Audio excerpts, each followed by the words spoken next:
ছোট পর্দায় প্রেমে পড়া, কাদা আর কাঁদানো, এই চেনা ইমেজ ঝেড়ে ফেলে এবার বন্দুক কাঁধে, চোখে আগুন আর মুখে রহস্যময় হাসি নিয়ে হাজির হচ্ছেন তানজিন তিশা।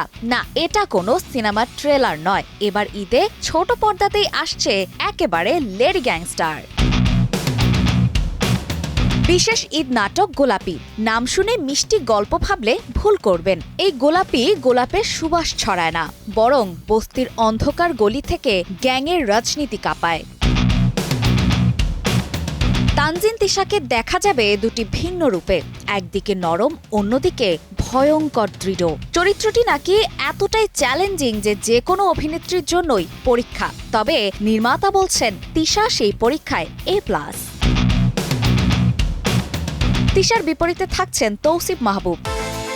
বিকাশ পেমেন্টে 10,000 টাকার বেশি অফার, শপিং চলছে তো। মজার বিষয়, তিনি এখানে নায়কও আবার ভিলেনও। প্রেম করবে না ফাঁদ পাতবে, সেটাই দেখার বিষয়। বস্তি থেকে বন্দুক, সব এক ফ্রেমে। গল্পে আছে বস্তির চালচিত্র, পকেটমার চক্র, গ্যাংস্টারদের ক্ষমতার খেলা, পুলিশি ধাওয়া আর মাঝখানে এক টুকরো রোম্যান্স। মানে অ্যাকশন থ্রিলার হলেও আবেগের ডোজ কম নয়। ছোট পর্দায় বসেই নাকি বড় পর্দার স্বাদ মিলবে। অপর্ণা বর্ষা, সময় সংবাদ, ঢাকা।